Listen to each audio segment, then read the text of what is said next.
কি ব্যাপার ইদানিং দেখতেছি তুমি শান্তিভাবে বাসায় খুব যাইতেছো রোজা? তো তোমার সমস্যা কি আমি শান্তিভাবে বাসায় গেলে? জান তুমি কি আমার শান্তিভাবে সাথে ম্যাচ করার জন্য যাইতেছো? তোমার এত রসে গদমদে হয়ে কাজ নাই, ঠিক আছে? আমি তোমার সাথে কেন শান্তিভাবে ম্যাচ করাবো? তাহলে তুমি রোজ কেন যাও শান্তিভাবে বাসায়? কারণ আমি দেখছি শান্তিভাবে যে টাকলা জামাই আছে তার কাছে অনেক টাকা, তার মানিব্যাগ না এরকম ভাঁজ করা যায় না। আর তোমার মানিব্যাগে টাকা থাকে, 10 বছর সংসার করে দেখছি, তোমার কাছে কিছুই নাই। এখন আমি ওই টাকলা জামাইয়ের কাছে যাওয়ার চিন্তা ভাবনা জান করতেছি। আমারে তুমি সেলুনে গিয়ে টাকলা করে দাও তাহলেই তো হয়ে যায়। মাথার টাকলা হলেই কেউ সুগার ড্যাডি হইতে পারে না, বুঝছো? তাহলে সুগার ড্যাডি হতে গেলে কি লাগে রোজা? পাত্তি লাগে পাত্তি, যেটা তোমার কাছে নাই। তুমি শান্তিভাবে নিয়ে চলে যাও, আমার রাস্তাটা ক্লিয়ার করে দাও। থাকবই না আমি এখানে আর। সুপার সুপার ভাবে সম্পর্ক আপনাদের দুজনে। লাইভে গেছিলাম, ও ছিল ওই লাইভে। তো ও কি জানি লিখছিল, কি লিখছিল জানি, তোমার চুলগুলো সুন্দর। হ্যাঁ এটা লিখছিল। তো তারপরে আর কি মানে কেন জানি ইন্টেনশনালি আমি ওর কমেন্ট চেক করতে গেছিলাম যখন লাইভ শেষে, তখন ওর প্রোফাইলে ঢুকছিলাম। তো ঢোকার পর আমার মানে ওর একটা পিকচার ছিল, প্রোফাইল পিকচার, ওটা আমার খুব ভালো লাগছিল। এই তারপর থেকে হাই হ্যালো ইচ্ছা করি আর কি স্টার্টেড।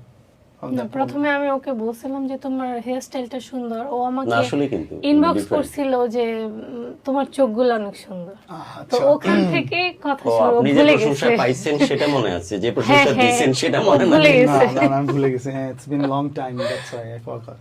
অ্যাজ এ নরমাল মানুষ হিসেবে আমরা দুজনের কাছে আসছি, কথা বলছি, তারপর একটা সময় ওকে ওর সাথে দেখা করার জন্য চলে গেছি, ও আমার বাসায় বাসায় গেছিল। গেছি আমি। বাপরে সাহস আছে তো আপনাদের। হ্যাঁ, সত্যি না কথা। মানে এই 3 মাসের মধ্যেই মানে ফ্যামিলিগত ভাবে কথা হইছে। আমার আব্বু বলছিল যে ওকে দেখবে, তো ওর ফ্যামিলি নিয়ে গেছিল আমার বাসায়। একটা টাইমে আবার ফ্যামিলি থেকে দিতে চাইলো না, যে বগুড়া তো অনেক অনেক দূর। দূরে। হ্যাঁ তারপর আমার আব্বুর একটা কথা ছিল যে আমি যদি মারা যাই তুমি আস্তে আস্তে তো আমার লাশই পাবা না, এই টাইপের একটা কথা ছিল। আমার ফ্যামিলিতে প্রবলেম ছিল এরকম যে গ্রামের মেয়ে চাই, গ্রামের মেয়ে সংসারী হবে, হ্যাঁ, গ্রামে থাকবে। তারপর রাজি না হলে যা করে রাজি না হলে পালায় যায়। রাজি না এখন হলে এখানে এগুলো করছেন নাকি এখানে আপনারা? একটা টুইস্ট আছে। একটা পালায় বিয়ে করতে সাধারণত ছেলে মেয়েকে পালায় নিয়ে আসে, কিন্তু উল্টা এখানে ও আমাকে পালায় নিয়ে গেছে। আমাদের বিয়ের আগে একবার ও দেখা হয়েছিল। দিলওয়ালে দুলহানিয়া নেয়নি, বরং দুলহানিয়া দিলওয়ালাকে বাগালে হ্যাঁ, যায়। এরকম কিছু একটা হয়। কঠিন ব্যাপার তো। সো ওই তো মনের টান, হৃদয়ের টান। ও বললো আমি আসতেছি, তুমি ওয়েট করো। দেন আসলে আসলো, দেন আমরা কোর্টে গিয়ে বিয়ে করলাম। তখন কিন্তু আমাদের দ্বিতীয় দেখা ছিল, দ্বিতীয় দেখাতে বিয়ে করে ফেলছি। এইভাবেই আর কি আমাদের স্টার্টটা হয়ে গেল আমাদের সংসারের লাইফে। এর আগে কি কখনো প্রেমে পড়েছিলেন স্যার? অনেকবার। সিরিয়াস প্রেমে কয়বার পড়েছেন?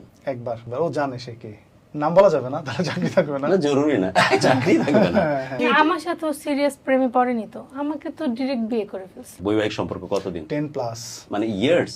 হ্যাঁ সাদিয়া এখনো তো একই রকম মুগ্ধতা নিয়ে তাকায় থাকেন দেখি তার দিকে, মানে প্রথম যেন দেখতেছে, এরকম মানুষ যেন আর আগে দেখা হয়নি। কি জানি, নোটিস করি না তো আমি।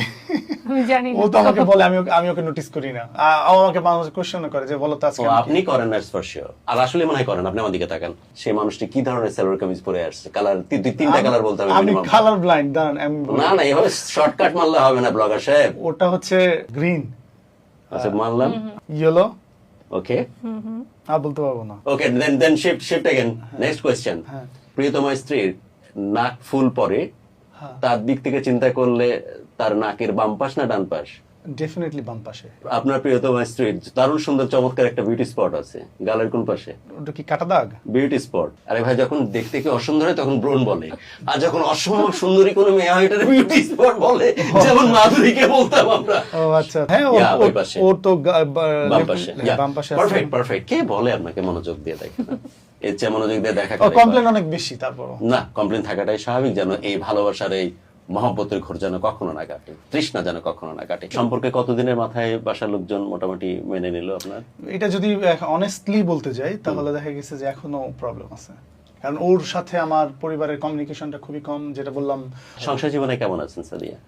আলহামদুলিল্লাহ। আর এই কন্টেন্ট ক্রিয়েশনে আসলেন আপনি, এটাও তো প্রায় অলমোস্ট কয় বছর হবে? 1 বছর 2-3 মাস। সো এই কন্টেন্ট ক্রিয়েশন থেকে কি পরিমাণ রেমুনারেশন আসছে? যে আমার একটা ভিডিও ছিল, ওই একটা ভিডিওর টাকা দিয়ে আমি আইফোন 15 প্রো ম্যাক্স কিনছি। কত দাম পড়ছিল প্রো ম্যাক্সের? 1,75,000। ওই আমি এটা ভিডিও থেকে? একটা ভিডিওর কথা বলছি, যদি কেউ প্রুফ চাই আমি দিতে পারবো, কারেন্ট রাইট না দিতে পারবো। আমাদের কিছু স্ল্যাপের সিন থাকে, স্ল্যাপ।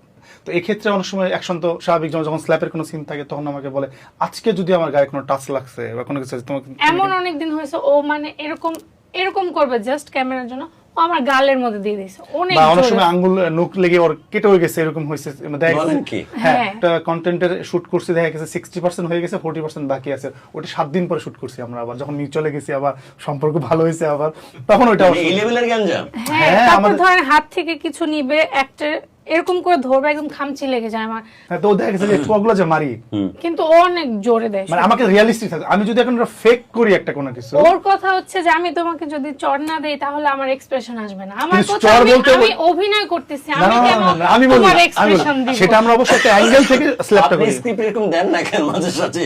ওকে মাথায় খোয়া হ্যাঁ, মারা, মাঝে মাঝে দেই তো, কপালে খোয়া মাঝে মাঝে মারা। দেই। এখন কাপল ব্লগিং এ সত্যি এই সুগার ড্যাডি বা সুগার ম্যামির ইম্পর্টেন্সিটা কতটুকু আপনারা আপনাদের ব্লগের মাধ্যমে সেটা বোঝানোর চেষ্টা করুন। আমরা যাচ্ছি, light, fix sound and action. কি ব্যাপার, ইদানিং দেখতেছি তুমি শান্তি হয়ে বাসায় খুব যাইতেছো রোজা।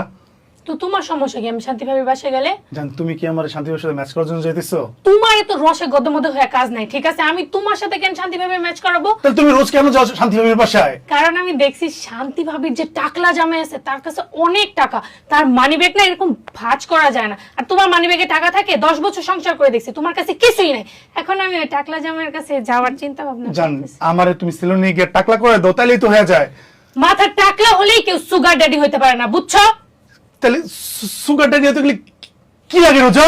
পাত্তি লাগে পাত্তি, যেটা তোমার কাছে নাই। তুমি শান্তি ভাবে নিয়ে চলে যাও, আমার রাস্তাটা ক্লিয়ার করে দাও। থাকবোই না আমি এখানে আর। Super super. কিন্তু আপনি যে এলাকাতে থাকেন এবং আশপাশে আপনার যে পরিমণ্ডল, আমার তো মনে হয় অনেক তির্যক কথা শুনতে হয় আপনাদেরকে।